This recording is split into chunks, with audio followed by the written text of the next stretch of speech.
नमस्कार मित्रांनो, मी सोमनाथ स्वागत करतोय तुमचं आपल्या सोम मराठी सपोर्ट या यूट्यूब चॅनलवरती. मित्रांनो, 2024 मध्ये प्रधानमंत्री घरकुल आवास योजनेअंतर्गत घरकुलसाठी जो सर्वे करण्यात आलेला होता, त्या सर्वेमधून भरपूर जणांची नावे हे घरकुल यादीमध्ये आलेले आहेत.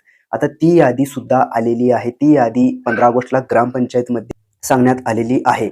पण भरपूर जणांचं म्हणणं आहे, की सर आम्हाला ती यादी ऑनलाईन पाहायची आहे. ती ऑनलाईन यादी कसं पाहायचं हे आम्हाला सांगा, अशा काही कमेंट येत होत्या मित्रांनो. त्याच्याच अनुषंगाने मी तुम्हाला या व्हिडिओच्या माध्यमातून या यादीबद्दल क्लिअर करत आहे मित्रांनो. तुम्हाला ती घरकुल यादी पाहता येते का? तर पाहता येते, पण कधी पाहता येते हेच मी तुम्हाला या व्हिडिओच्या शेवटी सांगणार आहे. त्यामुळे हा व्हिडिओ तुम्ही शेवटपर्यंत पाहायचा आहे. आता तुमचं नाव या यादीमध्ये आलेलं आहे म्हणजे तुम्हाला घरकुल मिळालं का? तर तसं नाहीये. घरकुल मिळालं असं तुम्ही समजत असाल तर तसं नाहीये मित्रांनो. त्याच्या पुढे काही प्रोसेस आहेत. त्या प्रोसेस बद्दल माहिती आपण पाहणार आहोत. व्हिडिओच्या शेवटी तुम्हाला सांगणार आहे, की ती यादी तुम्हाला कधी पाहता येणार आहे आणि कसं पाहता येणार आहे. सर्वात पहिलं तुम्ही पाहू शकताय, आवास प्लस सर्वे झाला. त्यामध्ये तुमच्या घरकुल विषयी तुम्ही माहिती भरलेली आहे आणि तुम्ही जो फॉर्म भरलेला आहे तो फॉर्म सरकारच्या सिस्टममध्ये जनरेट झाला, सरकारच्या सिस्टममध्ये गेला मित्रांनो. त्याच्यानंतर सर्व्हेमधील माहिती आवास सॉफ्ट प्रणालीमध्ये जाते. केव्हा जाते? जेव्हा तुम्ही सर्वे केलेला असतात तेव्हा. लाभार्थ्याची माहिती सिस्टम मध्येच तयार होते मित्रांनो. आता ती यादी तयार झालेली यादी त्याला काय म्हणतो आपण? आवास सॉफ्ट जनरेटेड ड्राफ्ट लिस्ट. म्हणजेच ही जी ड्राफ्ट लिस्ट आहे मित्रांनो, ग्रामपंचायतमध्ये जी यादी तुम्हाला दाखवलेली आहे ती यादी आवास सॉफ्ट जनरेटेड ड्राफ्ट लिस्ट ही घरकुल यादी आहे. यामध्ये सर्वे झालेल्या कुटुंबांची ड्राफ्ट लिस्ट तयार होते. यामध्ये नाव आले म्हणजे अजून घरकुल मंजूर झाले असं समजू नये. ही प्राथमिक यादी आहे. आता ती यादी आल्याच्या नंतर ग्रामपंचायत स्तरावरती त्याची तपासणी केली जाते. ग्रामपंचायत संबंधित अधिकारी लाभार्थ्याची माहिती तपासतात. पात्रता आणि कुटुंबाची परिस्थिती तपासली जाते आणि अपात्र लाभार्थी वगळणे, पात्र लाभार्थी निश्चित करणे. सरकारी निकषानुसार अपात्र ठरणाऱ्या व्यक्तींची छाननी होते.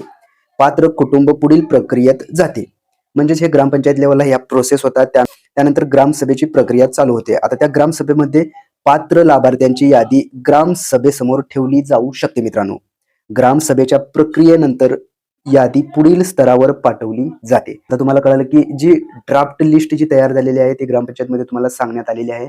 त्या यादीमधून मित्रांनो जे इलिजिबल, जे क्रायटेरिया पूर्ण करतात घरकुलसाठी त्यांची नावे ठेवली जातात. जे क्रायटेरिया मध्ये बसत नाहीये त्यांची नावे वगळली जातात आणि ग्रामसभेमध्ये त्या ड्राफ्ट लिस्ट मधून जी दुसरी यादी काढलेली असते ती ग्रामसभेच्या प्रक्रियेनंतर यादी पुढील स्तरावर पाठवली जाते. त्या यादीला काय म्हणतात? त्या यादीला फायनल परमनंट वेट लिस्ट म्हणजेच PWL ही यादी म्हटली जाते. आता पात्र लाभार्थ्यांची क्रमवारी प्रतीक्षा यादी निश्चित केली जाते. म्हणजे आता ड्राफ्ट लिस्ट मधून जी यादी काढली जाते त्या पात्र लाभार्थ्यांची यादी क्रमवारी प्रतीक्षा यादी निश्चित केली जाते. इथे नाव आले म्हणजे घरकुल मंजूर झालेले नसते, हे लक्षात ठेवायचं आहे. त्याच्यानंतर पुढची प्रोसेस टार्गेट संक्शन. म्हणजेच PWL यादीमध्ये तुमचं नाव आल्याच्या नंतर तिथे टार्गेट संक्शन होतं. म्हणजेच शासनाकडून त्या वर्षासाठी घरकुलांचे लक्ष्य टार्गेट उपलब्ध झाल्यानंतर पात्र लाभार्थ्यांना मंजुरीची प्रक्रिया सुरू होते. म्हणजे त्या यादीतून सुद्धा घरकुल मंजुरीसाठी वेगळे नावं काढले जातात क्रमवार. आता त्याच्यानंतर पुढील प्रोसेस काय? तर आवास सॉफ्ट मध्ये घरकुल मंजुरी दिली जाते. लाभार्थ्याच्या नावावर संक्शन तयार होतं आणि त्या संक्शन ऑर्डरवर घरकुल मंजुरी मिळते. म्हणजे आता तुम्हाला समजलं असेल, ड्राफ्ट लिस्ट मधून एक वेगळी लिस्ट काढली जाते. त्या वेगळ्या लिस्टला ग्रामसभेमध्ये फायनल केलं जातं आणि ते फायनल म्हणजेच PWL परमनंट वेट लिस्ट म्हणून जारी केली जाते. परमनंट वेट लिस्ट झाल्याच्या नंतर मित्रांनो शासनाकडून जे काही घरकुल वार्षिक टार्गेट दिले जाईल त्या टार्गेटमध्ये त्या वेटलिस्ट मधून नावे हे घेतली जातात. आता घरकुल संक्शन झाल्याच्या नंतर मित्रांनो मंजुरीनंतर लाभार्थी घरकुलाचे बांधकाम सुरू करतो. बांधकामाच्या टप्प्यानुसार पुढील हप्त्यांची प्रक्रिया सुरू होते. म्हणजे ज्यांचं घरकुल संक्शन झालेलं आहे त्यांना हप्ते जमा होण्यास सुरुवात होते मित्रांनो. आणि हप्ते पूर्ण झाल्याच्या नंतर घरकुल हे कंप्लीट होतं. आता ही झाली पूर्ण प्रक्रिया मित्रांनो, ड्राफ्ट लिस्ट पासून घरकुल कंप्लीट होईपर्यंत. आता आपल्याला यादी नेमकं कधी पाहता येईल, कशी पाहता येईल, तर सर्वात पहिलं मी तुम्हाला डीपमध्ये इथे समजावून सांगतोय. सर्वात पहिलं मित्रांनो तुमचा सर्वे झाला. सर्वे झाल्याच्या नंतर ड्राफ्ट लिस्ट तयार झाली. ड्राफ्ट लिस्ट तयार झाल्याच्या नंतर त्याच्यामधून व्हेरिफिकेशन, पात्रता, ग्रामसभा प्रक्रिया पूर्ण होते आणि ते पूर्ण झालेली यादी परमनंट वेट लिस्ट यादी जेव्हा मित्रांनो डिक्लेअर केली जाते तीच यादी आपल्याला पोर्टलवरती पाहता येते ऑनलाईन. तुम्हाला ड्राफ्ट लिस्ट ऑनलाईन पाहता येत नाहीये, व्हेरिफिकेशन झालेलं पाहता येत नाहीये. केव्हा पाहता येतं? तर परमनंट वेट लिस्ट जेव्हा यादी बनते ती यादी तुम्हाला ऑनलाईन पोर्टलवरती पाहता येते. त्याच्यानंतर टार्गेट ग्रामपंचायतीला घरकुलचं जे टार्गेट दिलं जातं त्या टार्गेटमध्ये परमनंट वेट लिस्टमधून नावे घेऊन त्यांना घरकुल सँक्शन केलं जातं. त्याच्यानंतर पेमेंटची प्रोसेस होते आणि घरकुल कंप्लीट होतं.